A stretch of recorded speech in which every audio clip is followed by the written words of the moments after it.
What if I told you that while the world was sleeping, the foundations for a new $1 trillion economic powerhouse were being laid? This didn't happen by accident. It's the result of a series of quiet deals and game-changing reforms that are now linking two of the world's most dynamic regions in a powerful financial partnership. This isn't a story about slow, incremental change. If you value untold African and diasporic history, consider sharing this with someone who needs to hear it. More powerful stories are on the way. Stay tuned. This is the story of a seismic shift, one that is taking place right under our noses. While global headlines focused elsewhere, the groundwork was being laid for a new economic bloc, connecting 1.4 billion people and starting to rewrite the rules of global trade.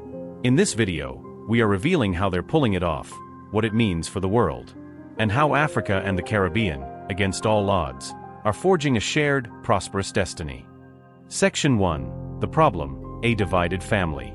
To get how radical this transformation is, you first have to understand just how disconnected these two regions have been.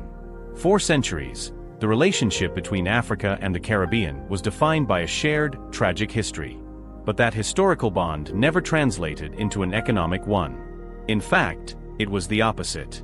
Colonial-era trade routes were designed like spokes on a wheel, with the hubs in London, Paris, or Lisbon. African nations traded with Europe. Caribbean nations traded with Europe and North America. They almost never traded with each other. The numbers are staggering. For decades, trade between the entire African continent. The Caribbean community has been tiny, often less than 1% of their total global trade. It was concentrated in just a handful of products, like oil from Africa, or a specific fertilizer from Trinidad and Tobago. The barriers were immense and intentional. There were no direct shipping lines. There were no direct flights, forcing people and cargo into long, expensive layovers in the very capitals of their former colonizers. Financial systems were completely incompatible, making a simple payment a nightmare. And restrictive visa policies made travel between the two regions a bureaucratic obstacle course. This wasn't an accident, it was by design. The global economic architecture was built to extract resources and prevent new independent power centers from rising. It created a bizarre reality where a business in Lagos would find it easier to trade with London than with Kingston, just across the Atlantic. This division kept both regions dependent, fragmented, and unable to leverage their collective strength. For generations, this seemed like an unbreakable status quo. But then, a few visionary leaders and institutions decided it was time to break it. Section 2. The first secret: the financial bridge. So, how did they start tearing down these invisible, yet formidable walls?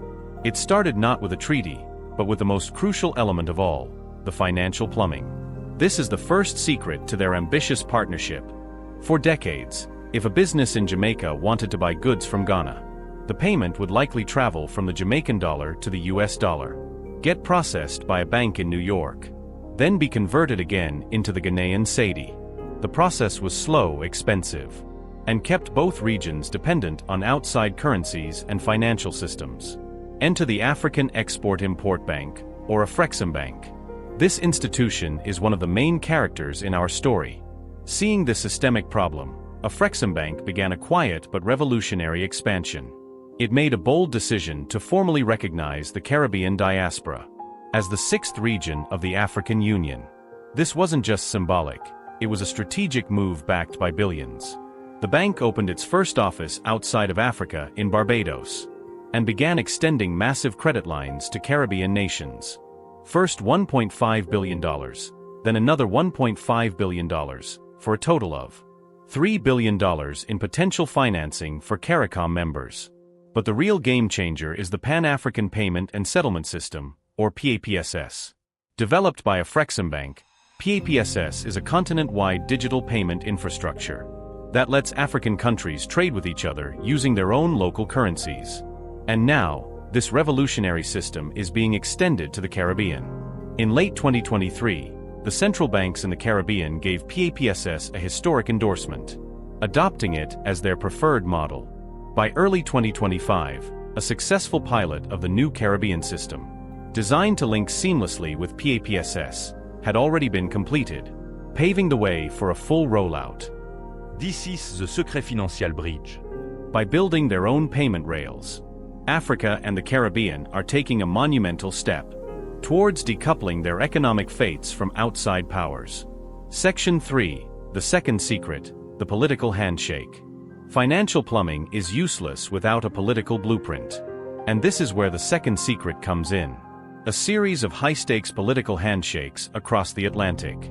While the world was distracted, leaders from both regions were busy, institutionalizing their partnership at a speed never seen before.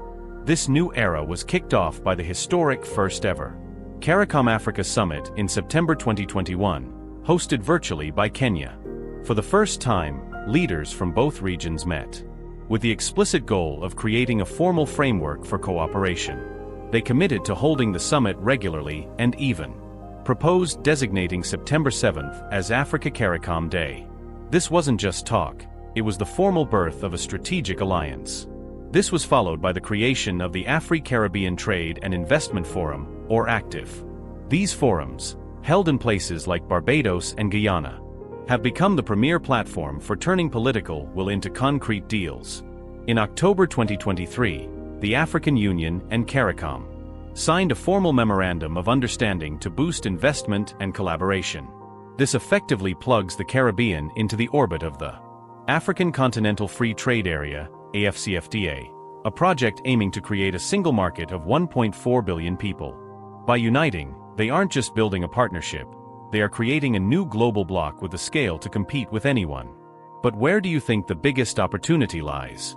Is it in the creative industries, combining Nollywood with the music of the Caribbean? Is it in green technology and the blue economy? Let us know your thoughts in the comments below. Section 4. The third secret, the physical connection. They had the financial system. They had the political will. But people and goods still needed to get across the ocean. This leads to the third, and perhaps most tangible secret. The deliberate creation of physical corridor. For years, the lack of direct connectivity was a symbol of the region's separation. A flight from Nigeria to Jamaica could take over 20 hours with a layover in Europe. This is now changing, fast. In a landmark move, Nigerian carrier Air Peace operated a historic non-stop 10-hour charter flight to St. Kitts and Nevis. Following this, Nigeria signed a formal bilateral air services agreement with Trinidad and Tobago in April 2025, paving the way for scheduled direct flights. More routes are now in development, with Afreximbank actively pushing to finally connect the two regions by air. At the same time, the walls of bureaucracy are coming down. In July 2025, Kenya took the historic step of abolishing visa requirements for citizens of nearly all African and most Caribbean countries. This move, alongside similar waivers from other countries, is a powerful statement. It says you are welcome here, fostering the people-to-people connections that are the lifeblood of any real partnership. To anchor all this activity, physical trade hubs are being built. Afreximbank is investing $180 million to construct its first Afreximbank African Trade Centre outside of Africa in Bridgetown, Barbados. This state-of-the-art complex will house Afreximbank's regional office, a conference center, and an incubator for small businesses, serving as the physical headquarters for this blossoming economic. Section 5. The $1 trillion down, the vision. So, how does a new payment system, a few summits, and some visa waivers lead to a $1 trillion vision? It's because these weren't small changes.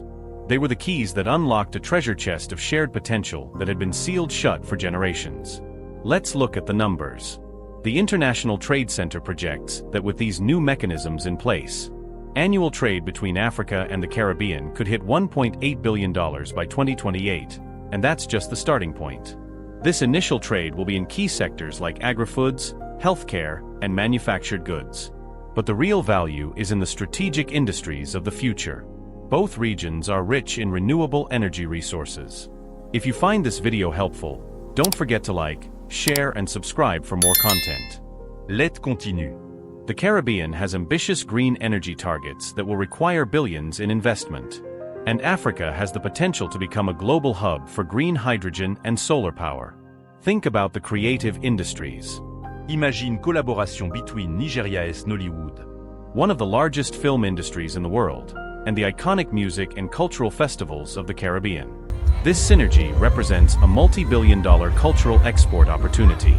Then there is tourism, joint marketing packages offering travelers a seamless Africa-Caribbean experience. The possibilities are endless. Finally, consider resource monetization. Africa's agriculture sector is seen as the new oil, with some projecting it could become a trillion-dollar industry on its own down the line. And with countries like Guyana experiencing a massive oil boom, and Jamaica is hoping to come on stream with its new find. African firms with decades of experience in the energy sector are now partnering to provide services underwritten by a Bank. When you combine the potential of the African Continental Free Trade Area, projected to have an economic output of nearly $30 trillion by 2050, with the dynamic service economies of the Caribbean, the $1 trillion figure begins to look not just possible, but conservative. What we are witnessing is more than just a new trade agreement. It's the re-establishment of a family, a rewiring of the global economy, and the birth of a new center of gravity in the global south. This wasn't a slow evolution, it was a seismic shift, planned and executed with precision. The foundations were laid through bold financial and political maneuvers that most of the world missed. And now, a new economic powerhouse is awakening. This is not the end of the story. It's just the beginning. If you want more stories of economic transformation that are changing our world, make sure to like this video and subscribe to the channel. A new era of South-South cooperation is dawning, and you won't want to miss what comes next.